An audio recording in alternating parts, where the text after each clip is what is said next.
Coming up, the NBA trade deadline is less than a week away, and speculation is heating up with the Nets potentially involved with some big names. I'll dive into all those rumors and more after the theme music.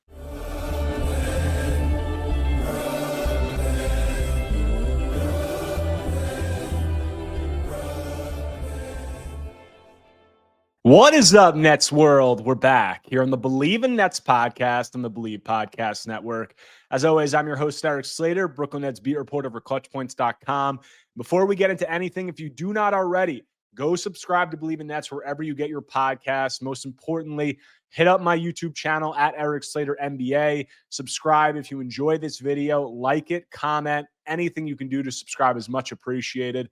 But on today's episode, the NBA trade deadline is less than a week away, and the Nets are involved in a series of rumors. So I'm going to dive into all that. But before we get to that, just want to break down some of the latest involving the Nets on-court product and their schedule. And recording this on Friday morning, and the Nets' last game came Wednesday in Charlotte, a matchup that everyone knew had some significant draft lottery tank race ramifications.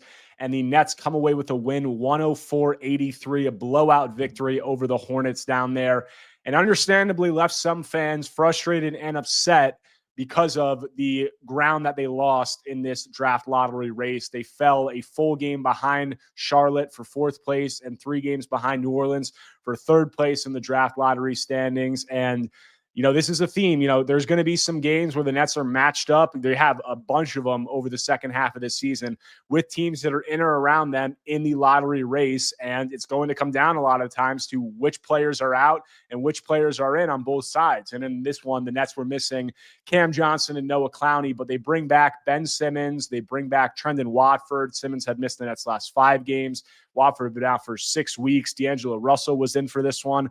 But the Hornets counter with, one of the more drastic tanking rotations that you're going to see in the NBA. Their star point guard, LaMelo Ball, was out. He was definitely injured. He sprained his ankle the game before against the Los Angeles Lakers. But then they also hold out several other players, Mark Williams, Cody Martin, Trey Mann's been out for a while.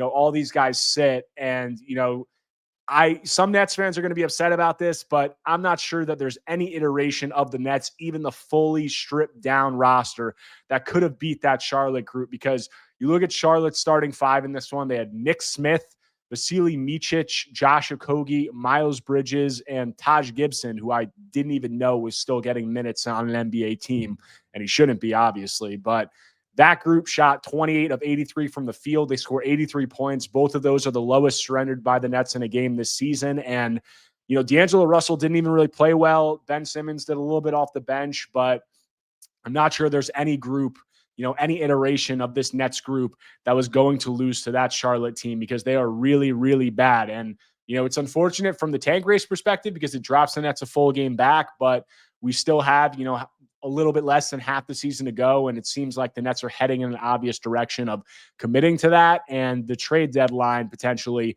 could bring some changes that could potentially aid that pursuit. So that's all I have on that Charlotte matchup. Now getting into the trade deadline, all of these rumors that are heating up. One that was definitely of note and I wanted to lead with was De'Aaron Fox. The Sacramento Kings relaying to teams across the NBA that De'Aaron Fox, who has been unwilling to sign an extension up to this point, it's been pretty well known, the grievances that he's had there and potential interest in making a change of scenery. And while he did not formally request a trade, it seems like the Kings have gotten the message from him and they are going to field offers from him ahead of this February 6th deadline. And the Nets, it was reported soon after, Ian Begley reported it. Frank Isola from Yes Network doubled down on it. And I've heard the same, that the Nets are expected to be one of several teams who would be in the mix for De'Aaron, who view him as a trade target. Now, that's not supposedly supposed to be at this deadline. The Kings are going to field offers for De'Aaron, and De'Aaron has the rest of this season and then next season left before he is a free agent in the 2026 offseason. So the Nets have trade interest, but it doesn't appear like a move at this deadline is in the cards with them trying to tank the second half of this season. And, it was reported immediately that De'Aaron had a preferred destination, and it came out soon after, while he hasn't confirmed it himself. it has been believed for a while in league circles, and Shams Charania reported that preferred destination is the San Antonio Spurs, where he would pair alongside Victor Wembanyama. Miami and Houston are also teams that are expected to be interested and be in the mix leading up to this deadline and moving forward if the Kings hold on to him. So, those are the destinations. Those are kind of the teams who have the assets, and it seems like there's at least a story they can tell themselves of Fox being interested. And when you talk about the Nets' interest, I want to get into, the overarching theme of what I think this signals about the Nets. But first, when you just talk about Fox as a trade target, talking about is he a fit with the Nets?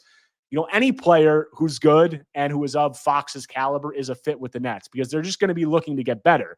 Now, the fit comes down to, do they want to make, push chips in for a guy like that? Or is this the time to make a move like that? Do you want to accelerate the rebuild timeline like that? And any team, with Fox only having 1 year left on his contract, he's going to have leverage in these negotiations. And he's represented by Clutch Sports and Rich Paul, and they are going to leverage him and try to get him where he wants, obviously. That's why all of these leaks are coming out. They're all strategic. Every word that is said or relayed to the media has a purpose and an intention behind it. So it seems like he wants to be in San Antonio. You talk about those other teams I mentioned, like Miami, Houston, the Nets. Those are teams where if they traded for him and they gave up significant assets for him, while, insiders across the NBA have reported that they don't expect this to be a massive haul, the likes of which a parallel that a lot of people are making is Donovan Mitchell when the Jazz traded him to the Cleveland Cavaliers because Donovan had 2 years left on his contract. And obviously the Jazz ended up getting a haul from the Cavaliers. Insiders do not expect that this haul is going to be the same as that. It's going to be a lesser package, but still, you're going to have to give up assets for him. And then more importantly, you're going to have to try to pitch him over the rest of this season or next season, whenever a move like that does happen, to re-sign with your team. If his preferred destination is indeed the Spurs and he's had his eye on there, whatever team outside of the Spurs traded for him, if the Spurs don't make that move first, is going to have to try to pitch him and sell him on re-signing. When you talk about that from the Nets perspective, is it impossible? No. I think, as I said, I don't think they're going to be in it on this deadline. If the Kings hold on to him past the deadline, I think the Nets could revisit it this summer. But when you're talking about the idea of them trying to pitch it, is it impossible for them to sell him on re-signing? I definitely don't think so because, they have Jordi Fernandez, who engineered that really elite Kings offense when they made that run to the second seed 2 seasons ago or the season before last. So Fox has familiarity with Jordy. You're in the New York market, which, you would think that's obviously attracted to most players. The downside to it is obviously that the Nets are not in a position to contend, or they don't have the pieces, like a Wemby in San Antonio or like all these other guys that the Houston Rockets have. So, Fox's interest in San Antonio, which is not a location destination, obviously, for NBA players or NBA free agents historically, it really signals that he has an interest in winning. He has an interest in playing alongside a guy like Victor Wembanyama, and that might be where his focus is. Now, the Nets have the New York market to pitch. They have the familiarity with Jordi Fernandez, but they're not in a position right now where they have those guys that they can put around Fox that can put him, nearly as close as a San Antonio or a Houston. Now, do they have ability to make moves to surround him with players like that? They have flexibility. I'm going to get into that shortly when I talk about what this interest means. But, it does seem like it could be a tough sell to give up assets for him, to try to pitch him on re-signing, especially if he has his eyes on somewhere else. So I think that the Nets will definitely be in the mix if he's still, on the Kings during the offseason. But I think that there are some other teams that might make more sense from a timeline perspective. Now, what do I think that this interest in Fox says about the Nets and their rebuild situation as a whole? Since they pivoted to this rebuild, there's been questions about, is this going to be a short rebuild? Is this going to be a long rebuild? How are they going to play this out? And I wrote an article about this right after the reports about the Nets' interest in Fox came out, that I think that their interest in Fox really signals that this is whatever length rebuild they want it to be. And they have that luxury because of the position that Sean Marks has put them in terms of the flexibility that they have financially, draft picks, all those other things. Because you look at the way the Nets are set up now, they're going to have, if any of these players become available, Fox or whoever else, whatever star, the Nets are going to be a team that is mentioned as a potential destination because, one, they're in the New York market, and we've seen that numerous players since they've moved to Brooklyn have put the Nets on their wish list. So they have that, and they have the assets. They lead the NBA with 15 first-round picks over the next 7 years. They lead them with 12 tradable first-round picks. They have league-leading cap space this offseason that they can roll over or use however they see fit. It's projected to be around $65 million. So they have the flexibility. They have the assets. They have the New York market. All that stuff is playing into it. So while, the Nets have this tank path they're going on, they have the ability to pivot, because when you look at the NBA and you look at the three ways that NBA teams can acquire players, it's the draft, it's trades, and it's free agency. And you look at the Nets draft-wise, they have their first-round pick this year. They have their first-round pick next year. They have a horde of other picks, but they can tank and try to get, a primo player out of the draft as they are doing this season. Talk about trades, as I said, they lead the NBA in first-round picks and tradable first-round picks. And you talk about free agency, they have league-leading cap space, so they can use in free agency or they can use in trades. So they have all of those routes available to them, and they're not bound to any one. So they have the ability to stay on this build through the draft path. They also have the ability to pivot if the star of their liking becomes available. Is Fox that guy? I think it's, unquestionable that the Nets have interest in him. Jordi Fernandez obviously has familiarity with how he would look in his offensive system, which goes a long way. But it's been reported that the Nets have their sights set bigger. Giannis Antetokounmpo is obviously a guy that they've had interest in for a long time, and they've been monitoring that situation with the Milwaukee Bucks, who, started off the year very poorly, but have since rebounded, are now the 4th seed in the Eastern Conference right now, but also have an aging roster and have limited avenues to improve it. So I think teams across the NBA are monitoring Antetokounmpo and his situation and his standing with that Bucks organization, especially if they have another early playoff exit. And the Nets are going to be one of several teams that could be in on that mix. So, my takeaway from this Fox interest is the Nets have the flexibility to rebuild this and build this out however they see fit. They have that optionality. They can build it out organically through the draft. They can stay on that younger timeline, or they can pivot if a star of their liking becomes available. And eventually, whether it's this offseason with Fox, whether Antetokounmpo in the one upcoming transaction cycles signals that he wants out from Milwaukee, I'm saying they have those paths, but they could be put in a position because of the age of some of these stars that are being reported where they have to choose, because it's different if a younger star comes available. Because, say the Nets stay on this path, they tank, they get whatever guy they get in the draft that is, a young, really promising player. But you talk about who's the prize of this draft right now. It's Cooper Flagg, a guy who's 17 years old going on 18. So, Dylan Harper, Ace Bailey, all these other guys that are involved in the draft, a lot of these guys, or nearly all of them, are going to need 2-3 years to develop. So if you're talking about being in on guys like Fox, who's 28 years old, but more importantly, a guy like Antetokounmpo has long been reported as the Nets' top target, 30 years old going into that stage of his career, if you're going that route, you're not going to be, looking to draft and develop guys who are going to need 2-3 years, because by that time, Antetokounmpo is going to be 33, 34 years old.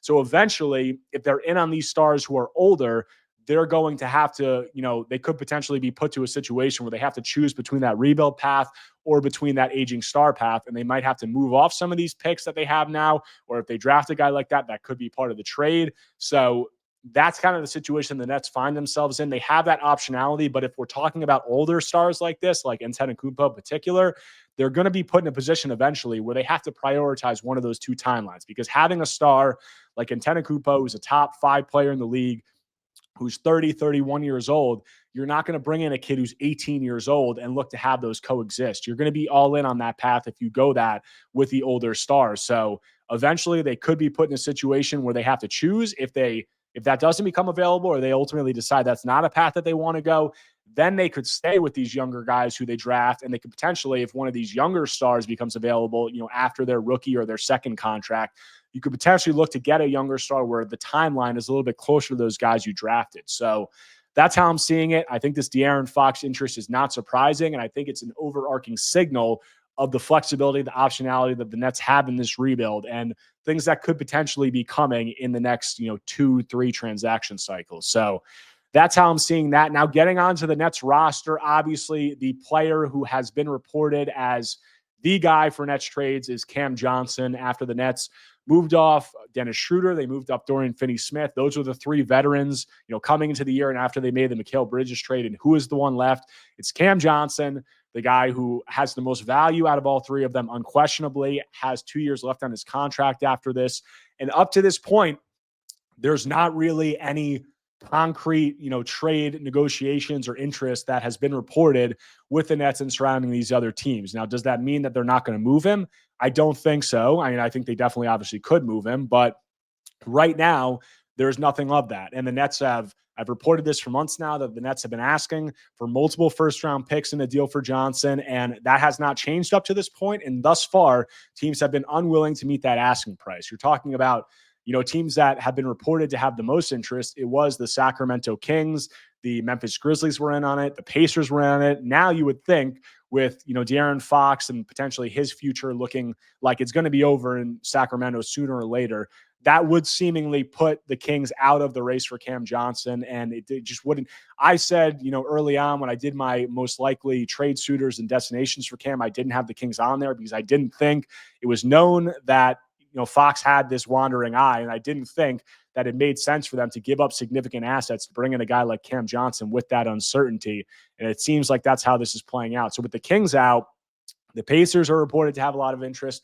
The Grizzlies are reported to have interest. There are other teams that aren't being reported that I think could come in on this closer to the deadline because, as I said, the Nets are asking for 2 first-round picks, but we're still, 4 or 5 days out from the deadline. Once you get a few days out from the deadline, that's where you see teams really put their money where their mouth is and really get in on these things seriously. Now, the Nets are also a tight-lipped team when it comes around the trade deadline. They don't let a ton of info out. And I think that there are other teams that could be involved that aren't reported who could come in on this, closer to that February 6th date. I've said I think the Orlando Magic could be a good fit. I think the Oklahoma City Thunder, even though they've been reported not to be on it, I think that they could be a good fit who could easily get him without touching their core. Even the Detroit Pistons, a team that's trying to get better and has some expiring contracts and has draft picks, I think could be in on him. So, this is all really going to come down to, will the Nets budge on that asking price of multiple first-round picks? Will they, take less? Because another thing that I've heard from people in and around the Nets organization, as well as the rest of the NBA, the Nets have sent this signal throughout the NBA that they're comfortable holding on to Cam past this trade deadline. And that's something that I have fully believed, because if there's one thing that Sean Marks has signaled with some of his moves in the past, it's that he's willing to hold on to guys longer than some people expect or longer than some other NBA people would say is advisable. We saw it with Dorian Finney-Smith, obviously. We saw it somewhat with Royce O'Neal, him holding these guys until they were expiring contracts, until he really had to deal them. Now, this is a little bit of a different situation because the Nets are in a rebuild, but Cam has 2 years left on his contract at around $21.5 million annually. That contract, in my opinion, it should age well because the salary cap is set to rise by a rate of 10% due to the new $76 billion media rights deal. So he's going to be at a lower cap hit in coming years, and he's playing the best basketball of his career right now. So the Nets are signaling that they have a willingness to hold on to him. That's been the messaging throughout the league. They're asking for those multiple first-round picks or, a first-round pick and a young player, the equivalent, and they haven't budged on that. And this is all really going to come down to, will they budge on that getting closer to the deadline? Is that their hard asking price? And if not, if they're not willing to budge on it, they may hold on to him. Now, there's different ramifications with that, pertaining to the tank, because the value of trading Cam Johnson at this point is not just the return you get back, it's also getting him off the roster and improving this tank. So there's always that push and pull and that balancing act with all of these guys that we've talked about, Schroeder, DFS, now Cam Johnson, of holding on to them longer and trying to squeeze out more value versus getting them off the roster and improving this first round pick. Now, when you talk about, is it worth holding on to him to increase that value and potentially, win a few extra games and hurt the tank? It depends on what the difference in the value is. If we're talking about a real first round pick, if that's something that they're going to get in addition, or a real young player more that they're going to get by holding him until the offseason, then there's a real case to be made to hold on to him. I personally am skeptical that they're going to get that much more in the offseason compared to what they'll get right now. Now, it's not impossible, but that's just my opinion right now. And, based on where his market's at, I'd say his market to a lot of NBA teams is probably between 1 and 2 first round picks. So if I'm looking at what I think of is a fair price for Cam Johnson, salary fillers, a first round pick and a swap, or salary fillers, a first round pick and a young player, I think that's fair value. Whether the Nets are going to be willing to take something like that, it remains to be seen. But there is definitely a conversation to be had about whether holding on to him past this deadline hurts the tank, because that win on Wednesday at Charlotte, that was the first win that the Nets have picked up in a game that Cam Johnson has sat this season. And that was really only because the Hornets sat almost their entire rotation and was playing a completely non-competitive team. So when Cam Johnson sits, the Nets are, I think, 1-11. And when he plays, they're on a 33 or 34 win pace. So he does have a obvious impact on their ability to compete. You could say during the second half of the season that you could sit him, you could do all these things. He's being bugged by this ankle injury right now. You could shut him down. You could do that, but more times than not, Cam wants to play. And I've known that by being around him for the last 2 years, that he's not a guy that wants to sit. So there becomes, a push and pull of how do you handle and manage these guys as the season progresses, especially when Cam's not the only impact guy on the roster. And there's other guys that are missing time right now. They're going to have to come back eventually. You can't shut all of them down. You can't sit all of them for 2-3 months. So, it's going to be interesting to see how the Nets handle this with Cam Johnson. Do I think that there are going to be teams in on him? Yes. Do I think that there's going to be teams who are willing to offer what I would view as fair value for Cam? Yes. It's just a matter of, are the Nets willing to take that? Or are they going to hold out and, hold on to him into the offseason in hopes that they'll be able to squeeze out some more value? And I think the answer to that, it gives you a little insight into how they're viewing this tank and how they're prioritizing certain things. So it'll be interesting to see in the coming days. And I expect those talks with Cam to really heat up, because we're about, 3, 4, 5 days out from the trade deadline now. And, that's when things really start to intensify. So that's it on Cam. Last thing I want to close it out on is Ben Simmons, because there have been some, rumblings around the NBA, some buyout talk. And, it's been a conversation, obviously, throughout this season. Would Ben Simmons be open to a buyout? Is he a buyout candidate? When the Nets traded for D'Angelo Russell in that DFS deal, would he be a buyout candidate?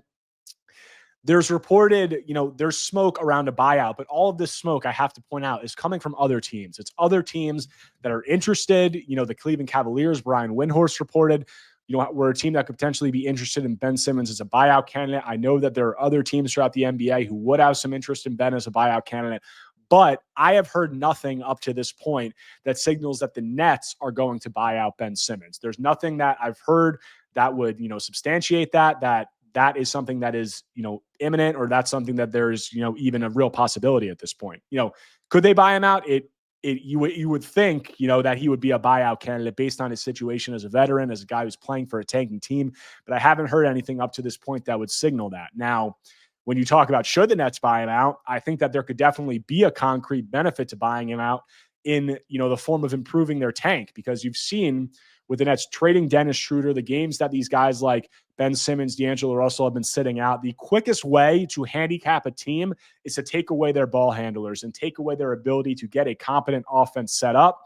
And when you eliminate those things, and when the Nets have done that, that's when they've gone on this extended losing skid. They're 2-15 over their last 17 games. And a lot of those games have been when Ben Simmons, Cam Thomas has been out this whole time, but when him, Ben Simmons, D'Angelo Russell are out, the Nets have guys like Keon Johnson, Tyrese Martin, Tosan Awoma, Reese Beekman handling the ball, and they're not going to win games. So people say, there's an argument, does Ben hurt the tank? Does Ben help the tank? I think it's unquestionable that Ben hurts the tank at this point, because you look at his numbers since replacing Dennis Schroeder as the Nets starting point guard. He's at 8.5 points, 8.0 assists. He's, a negative 3.8 box plus minus, which obviously isn't good, but it's not terrible from what you'd expect from a team trying to be one of the worst teams in the league. So he's a guy that makes them better. I think it's unquestionable at this point that he makes them better. And is that, a testament to Ben? Somewhat it's a compliment to him because he's playing better, but it's also just the guys that I named before this. They have guys when he's out, we're not NBA caliber ball handlers. They have guys like Keon Johnson, Tyrese Martin, Tosan Awoma, Reese Beekman. And while Ben is not the player that he used to be, he's still significantly better than those players. He's still an elite passer. He still does these other things. So they're going to be better when he's on the floor. It's just, a question of, is he willing to accept a buyout? When you talk about kind of the mechanics of a buyout, he's going to have to sacrifice some money. So you would say, why would he sacrifice? Because if the Nets only ask him to sacrifice a smidge of money, he'll sign a minimum deal and he could make back, most of that on the minimum deal. It would not be a significant amount of money that he was giving up.